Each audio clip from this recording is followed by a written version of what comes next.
السلام علیکم ورحمۃ اللہ وبرکاتہ۔ آج کا ٹاپک بھی ہمارا حمزات کے متعلق ہی ہے۔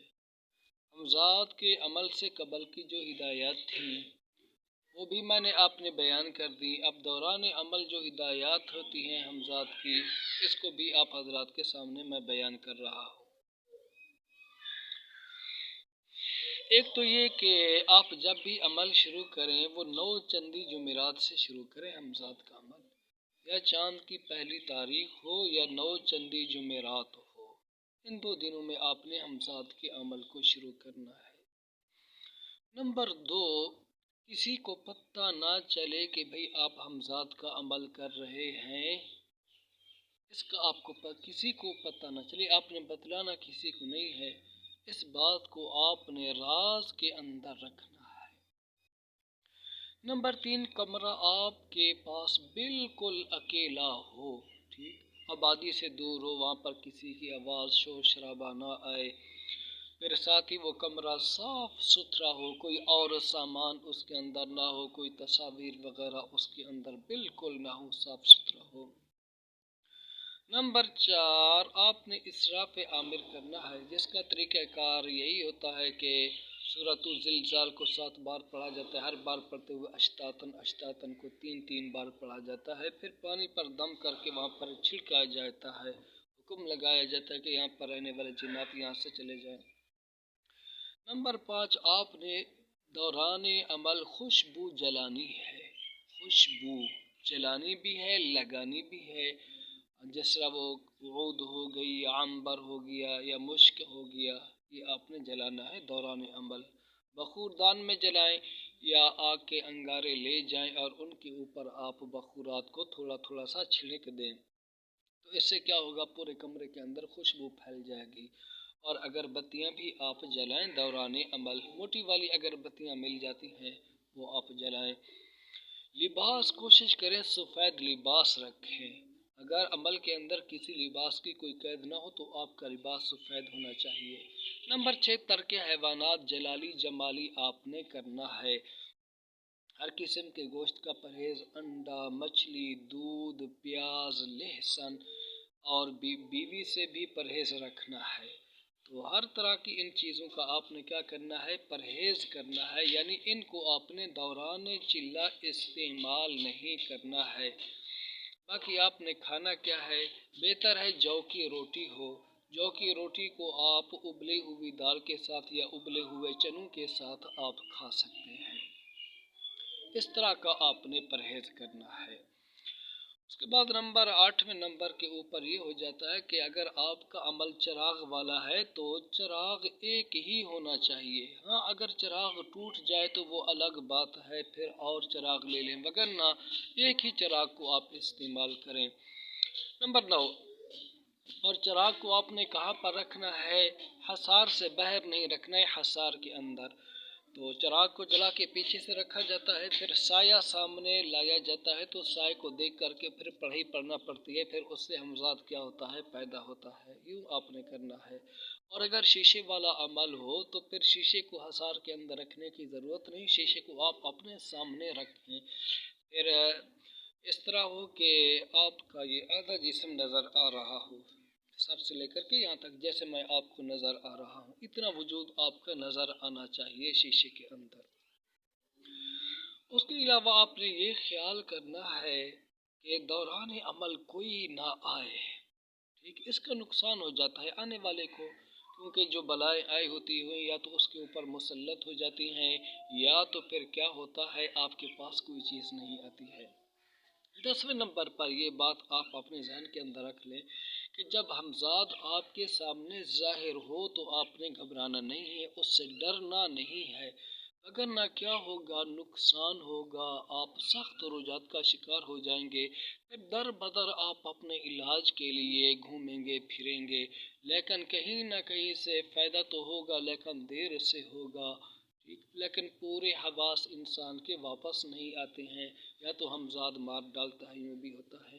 اور دوران عمل اکثر خوفناک آوازیں آتی ہیں، آپ کو یوں محسوس ہوگا کہ خوفناک آوازیں دور ہیں لیکن وہ آہستہ آہستہ عامل کے قریب پہنچ جاتی ہیں۔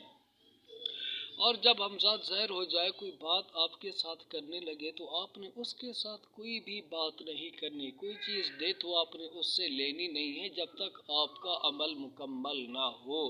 جب عمل مکمل ہو جائے پھر اس کے بعد آپ اس سے شرائط طے کریں، دوران عمل کچھ بھی نہیں کرنا۔ اور جو کچھ آپ کے سامنے ظاہر ہونے لگے کسی کو بتلانا نہیں ہے، اس سے بھی آپ کا نقصان ہوگا۔ اور یہ بات بھی ذہن میں یاد رکھیں، بسا اوقات ہمزاد ایک ہی چلے میں زہر نہیں ہوتا ہے۔ کیوں؟ وہ عامل کو بد ظن کرنا چاہتا ہے کہ یار یہ عمل چھوڑ دے گا۔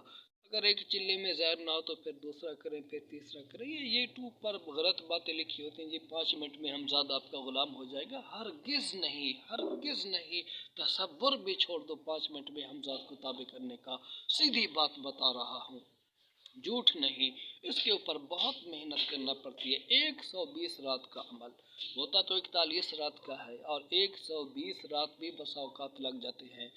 ہاں، بڑے بڑے عامل جنہوں نے اس میدان میں کافی ریاستیں کر چکے ہیں، کافی ریاستیں کر چکے ہیں، ان کی روحانی طاقت مضبوط ہے، باطنی نگاہ کھلی ہوئی ہے، وہ 3 راتوں میں، 7 میں یا 11 میں یا 21 میں وہ کامیاب ہو جاتے ہیں۔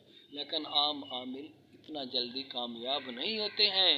ایک چلہ، پھر دوسرا چلہ، پھر تیسرا چلہ، 120 رات تک کا عمل۔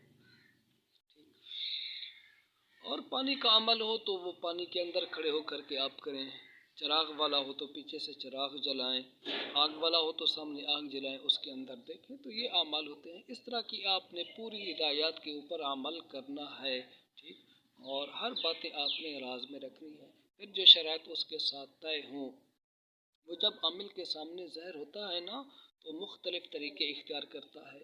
ایک عامل صاحب کے سامنے وہ کس طرح ظاہر ہوا کہ 3 عورتیں اس کو نظر آئیں، ایک بڑی، دوسری چھوٹی، درمیانی، پھر تیسری ان دونوں سے چھوٹی، یوں وہ کھڑی ہوئی تھی لین کے اندر۔ پھر اس کے بعد اس کو کیا نظر آیا کہ ایک بوڑھا شخص آ چکا ہے، کافی لمبے لمبے اس کے دانت ہیں، وہ ہنس رہا ہے۔ پھر اس کے بعد وہ کیا ہوا، بالکل اس کے یوں ہو کر کے آ گیا، یوں ایسے مسکرا کے اس کو دیکھ رہا تھا۔ تو اس طرح کی حرکات ظاہر ہوتی ہیں، اور بھی بہت کچھ وہ دکھاتا ہے۔ بڑے خوفناک مناظر آتے ہیں، لیکن اپنے عمل کو نہیں چھوڑنا ہے۔ یہ دل کے اندر عزم رکھنا ہے کہ میں جو یہ کام کر رہا ہوں، میں نے اس کام کو کر کے ہی چھوڑنا ہے، کر کے ہی رہنا ہے، تو انشاءاللہ آپ اس عمل کے اندر کامیاب ہو جائیں گے۔ پھر جب بات آتی ہے نا شرائط کی، شرائط سوچ سمجھ کر کرنا پڑتی ہیں۔ بس اوقات تو یوں ہوتا ہے کہ ایسے اعمال ہوتے ہیں کہ بغیر شرائط کے بھی ہمزاد تابع ہو جاتا ہے، لیکن کچھ اعمال کے اندر وہ شرائط رکھتا ہے کہ میری یہ شرط ہے، میری یہ شرط ہے، تو دیکھ لیا جائے جو آسان شرائط ہوں ان کو اپنا لیا جائے تو پھر عامل کے لیے اس میں آسانی رہ جاتی ہے۔ ایک بات یاد رکھیں، کوئی ناجائز کام آپ اس سے مت لیں، مگر نہ کیا ہوگا، آپ کا نقصان ہوگا، آپ کو مار ڈالے گا۔ اس طرح کے واقعات بھی پیش آئے ہیں، تو کوئی ناجائز کام اس سے نہیں لینا۔ اگر ہمزاد کہا کہ بھئی آپ نے جنابت کی حالت میں نہیں رہنا، تو یہ شرط بھی ایسی ہے جو کہ پوری ہونے والی نہیں ہے۔ اسی طرح ہر وقت طہارت میں رہنا یہ ناممکن بات ہے۔ بسا اوقات آدمی طہارت میں ہوتا ہے، بسا اوقات جب بیوی کے پاس جاتا ہے تو جنبی ہو جاتا ہے۔ تو آسان شرائط، کھانے پینے والی شرائط کے اوپر بھی آپ نے عمل نہیں کرنا۔ وہ کہہ کہ یہ چیز آپ نے نہیں کھانی ہے، یہ کھانی ہے، اس طرح کی اس کی باتیں آپ نے نہیں ماننی ہے، مگر نہ اگر آپ اس کی یہ باتیں مان لو گے تو وہ ایسے مواقع پیش کرے گا جس میں وہ چیزیں آپ کو کھانا پڑ جائیں گی۔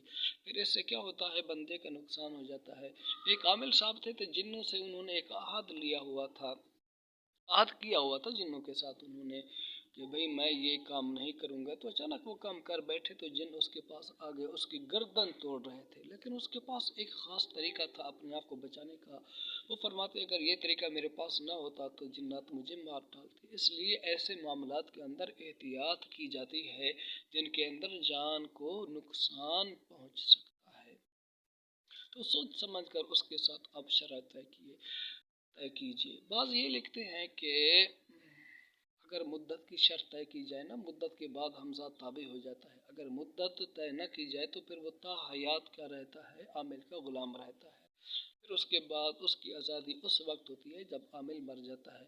لیکن پھر یہ بھی بات کہتے ہیں کہ عامل کے مرنے کے بعد اگر عامل اسے آزاد نہ کرے تو اس کی لاش کی بے حرمتی کرتا ہے، اور اس کی وجہ سے عاملین حضرات نے یہ بات لکھی ہے کہ موت سے پہلے پہلے اس کو آزاد کر دینا چاہیے۔ باقی ہمزاد کے بگڑے ہوئے کیسز بھی ہوتے ہیں تو ان کا حل ہوتا ہے، یہ بات نہیں کہ ان کا حل نہیں ہوتا، حل ہوتا ہے۔ تو انشاءاللہ ہمزاد کے جو فوائد اور نقصانات ہیں اگلی ویڈیو اسی کے اوپر مشتمل ہوگی۔ آپ حضرات سے گزارش چینل کو سبسکرائب اور لائک ضرور کیجیے۔ اجازت دیجیے، السلام علیکم ورحمۃ اللہ۔